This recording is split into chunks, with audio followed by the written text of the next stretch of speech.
It's a glorious day. The U.S. Olympic hockey team defeated the Canadians on Sunday in overtime, 2-1. People are already comparing it to the Miracle on Ice from 1980. You probably remember Al Michaels' iconic call, "Do you believe in miracles?" Yes. And that 80 team beat the Soviet Union, and I think they beat the Finns to win the gold medal. This team went against an even more difficult foe, the Canadians, who had won, I think, 9 Olympic gold medals. This is the third time we've played them, and the first time we've gotten the Olympic gold off them. The women's team beat the Canadians too, so they beat the women's team beat the Canadians in overtime. The men's team beat the Canadians in overtime. And I think the comparison to 1980 is not only apt, but I would go further. The part that amazes me most is how they represent America. This team may have represented America better than any team in the history of Olympics. Let's talk about it. You know, if you're a red-blooded American like me, I don't care if you played hockey. I did play hockey. These aren't my skates, but these are one of my kids' skates from years ago. And at one point, I was wearing skates like this. I just played intramurals. I think I played until 7th grade or something like that from kindergarten. But if you put in that effort when you were a kid, even as an intramural player like myself, you're getting up at 5:20 in the morning, or 6:30, or 7:40, or 8:50. I remember those times. Each year it would get better because you wouldn't have to get up so early. But these guys on the ice, they traveled that path. They were getting up at 5:20 in the morning for early ice time, and they were just like these guys. This is from 1966, an issue of Boy's Life that I picked up from my house. Look at these guys. Look at this guy, how excited he is on the right. These guys who played today have been playing since they were younger than these boys on the Boy's Life magazine cover. And they are this is a boys' game. Hockey's a boys' game. And so this is the fulfillment of some boy's dream. They may not... Jack Hughes looked boyish, but most of those guys don't look incredibly boyish out there. But it's important to remember these guys were once boys. You didn't feel excited watching this game. Check your pulse. Check your pulse. After this game, I had such adrenaline going that I went out in my garage and I started doing a workout. I started doing a whole bunch of squats and all sorts of other things. I came into my house and I finished my workout and I said, "Oh, what am I going to do?" I get downstairs. I have this Frank Zane squat apparatus that's more kind of like quad dominant. I start doing the Frank Zane squats because I couldn't stop myself. I had all this energy from watching the game, and I had to get it out some way, and I got it out through this workout, and I suppose I haven't even got it out totally, because here I am talking to you in the woods about what I saw today, and what I saw was incredible. What do I mean by this team represented America better than any team assembled in the past? Well, representation is one of these words. It's kind of a code word that comes up. I think it signals the person using it is usually a goober or some type of loser. They're trying to tell everyone something about themselves rather than about the people that they're talking about. In this case, representation was all over the Olympics, and they asked the skier, Hunter Hess, what do you feel about representing the United States with all that's going on back home? And he said he had mixed feelings about it. And this was about ice and about everything else. There was another woman, Eileen Gu, who actually she skied for the Chinese, and that was even more dishonorable, I felt. She got millions and millions of dollars, apparently, for skiing for the Chinese and not the Americans, and she won some medals. So she's quite talented, but she didn't do it for her country. So, in other words, there was already kind of a cloud hanging over this Olympiad with Americans kind of being embarrassed about their home country. You saw none of that with this team. And in fact, Jack Hughes' interview after the game, after he had the game-winning goal, it was all about how proud he was to be an American, how much he loved his teammates, but mainly an emphasis on patriotism, in not exactly a full-throated way, but in a way that was earnest and kind of understated, but the effect was there. You got the sense that this guy loved this country. There's 3 key ways in which these guys really represented what America means to so many Americans. First, they were the underdogs. And Jack Hughes kind of represents the underdog of all underdogs. I mean, this is a guy who's Jewish, undersized. I think he's 5'11", weighs about 175 pounds. Realize he's been small great players before. Wayne Gretzky wasn't all that large of a man. But this is a game, like so many other games, it's increasingly dominated by big guys. And Jack Hughes scoring the game-winner goal as someone that you would see on the street and say, that guy's kind of smaller than the average guy I see, at least at 175 pounds. There's something amazing about that. And of course, he's from Orlando. It's not exactly the mecca of hockey. Now, I realize he grew up in Michigan, but he was born in Orlando. And when you think about what places do hockey players come from, I mean, you probably think about Minnesota or Massachusetts or upstate New York or Michigan. I don't think too many people think about Orlando, Florida. So he kind of had the odds stacked against him in one way, but in another way, he kind of fits perfectly as a hockey player. His pedigree, his mother and his father both were heavily involved in hockey. His brother was involved. So he came from a hockey family. Beyond that, he had that hockey player haircut, or he had almost a hockey player haircut. He didn't quite have a mullet going, but we can call that a hockey player haircut. And of course, he was missing a couple of teeth. And what screams hockey player more than you're missing a few of your teeth? And so this guy, in one way, it's like, how did this guy get the Olympics as a hockey player? But another way, it's like, yeah, it makes sense. But the whole team was underdogs against the Canadians. As I said before, we've played them 3 times for the gold medal, and we've lost, the first 2 times we lost. They've won, I think, 9 gold medals. This is our 3rd. They are thought of as a better, hockey nation than we are. And I think that's probably true. I was texting with a reader earlier today, and he was saying, well, sometimes the better team doesn't win.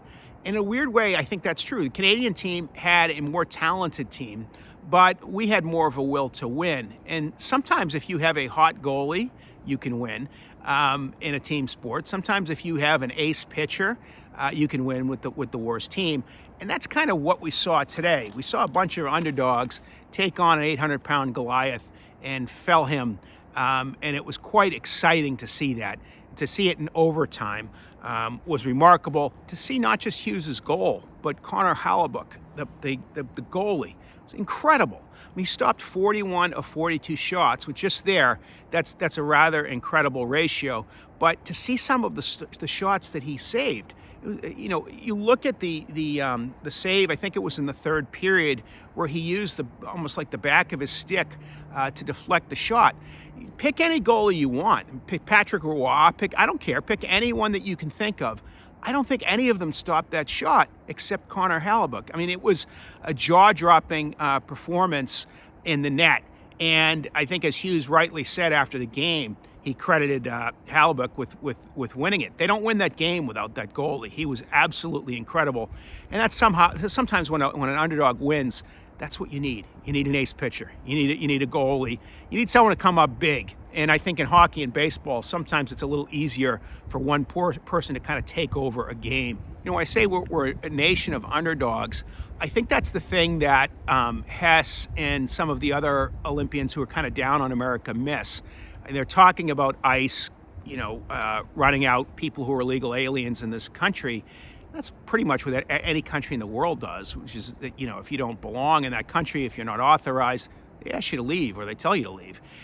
This country is a little different because over the course of its history, it's taken in more immigrants than any country in the history of the world. And if you think about some of the immigrants that have made it here, some of the underdogs, people like Arnold Schwarzenegger, who came here, couldn't even speak a lick of English, and he becomes the governor of the largest state in this country, becomes the biggest movie star.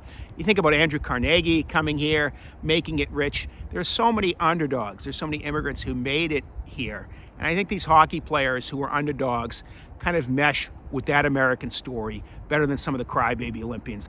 I think the second reason that this team meshes with America and represents America is hard work. This was a workmanlike performance. This was perseverance, particularly by the hero of the game, Jack Hughes.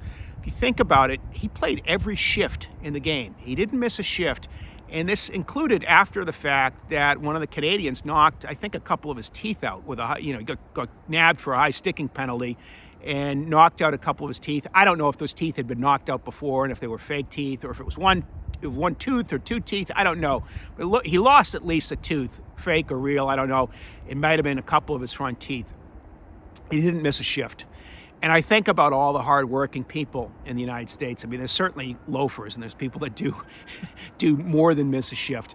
But what this country was built on was hard work. The kind of hard work that you saw on the ice today, I started thinking about all the sort of the great construction accomplishments in this country. You know, there were 5 people who died making the Empire State Building. There were 11 people who died making the Golden Gate Bridge. There were over 50 people who died making the Hoover Dam. I don't even know how many people died making the Panama Canal. But the point in bringing all this up is that after their coworkers died, they didn't stay home. They kept showing up to work. And that's kind of what Americans do, is they keep showing up to work.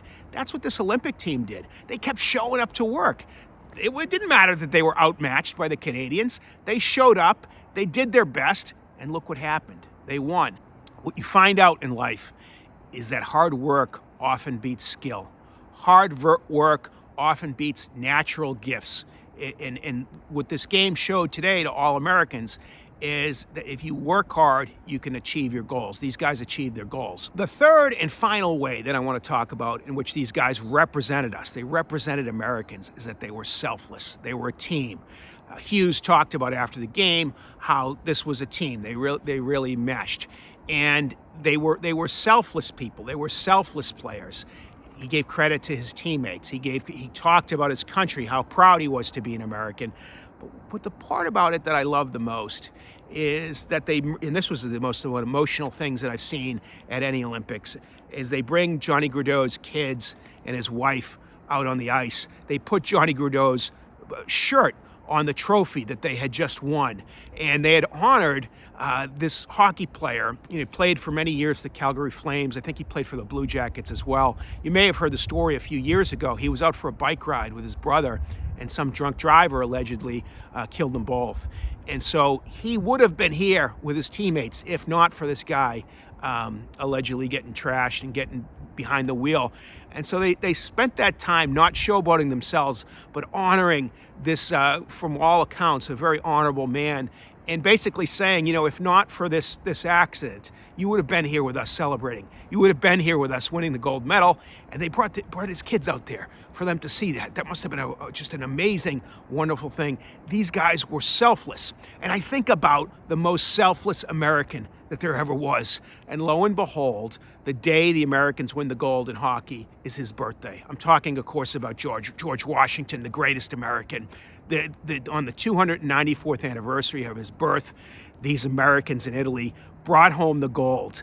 And I think there's something to be said about that. When I talk about selflessness in this team, George Washington was the most selfless American that there ever was.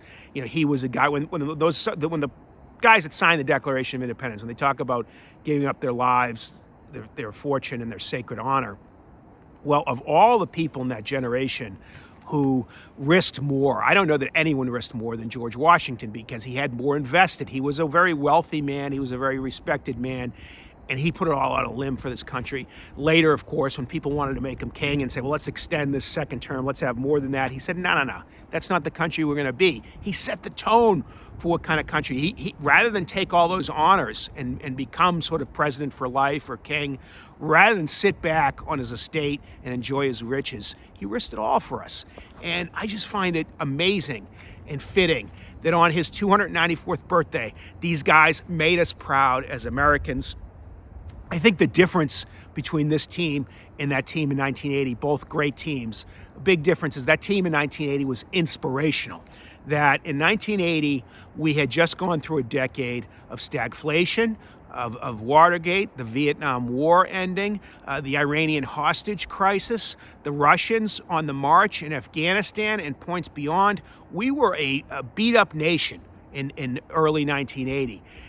And in those early weeks of 1980, to have that team of ragtag American amateurs beat not only the Russians, but I think they beat the Finns in the gold medal game, if I'm not mistaken. And to come away with that gold medal, that was inspirational. That was basically telling Americans, this is not who you are. You're better than that. You know, and we're here to inspire you. And of course, what followed from that was one of the most inspiring decades in American history. And what kicked it all off, it wasn't even the election of Ronald Reagan. What kicked it all off was that 1980, do you believe in miracles? Yes, hockey game. And if you remember what Herb Brooks told the team, you'll take it to your graves. He said something like that. I think he used more colorful language. This Canadian team, unfortunately, they're taking it to their graves. This team, this American team that's not taking it to their graves, they're something other than inspirational. I mean, of course, they're inspirational too, but what I would say is that they are a reflection of us. They are hardworking. They are people who are selfless. They're decent and patriotic. They are people who, even when the chips are against them, when they're underdogs, they come up big. And that's what these guys did in Italy, is they came up big. So I would say the other team in 1980, they were an inspirational team. This team is a reflection of us. And it gives a permission slip to all Americans to say, hey, we have a great country. We can be great too, just like these guys. These guys were great on the ice. We can be great too. So I hope this victory does great things, because I think of all the Olympic sports, the marquee sport, particularly at the Winter Olympics, is hockey. At the Summer Olympics, I don't know what's the big sport in the Summer Olympics. I don't know. Is it the 100-yard dash? Is it the decathlon? Is it basketball? It's up for grabs. In the Winter Olympics, there's no doubt about it. It's hockey. And these guys winning the way they did, I find inspirational. But what I find even better, it's a reflection of who we are, and it gives us as Americans a permission slip to say, we are great as a nation. Let's be great as individual people as well. And for this to happen, I can't say it enough, for this to happen on George Washington's birthday, that's just sort of the cherry on the sundae. This is Washington being the greatest American. This is the most fitting birthday present any Americans could ever give this guy.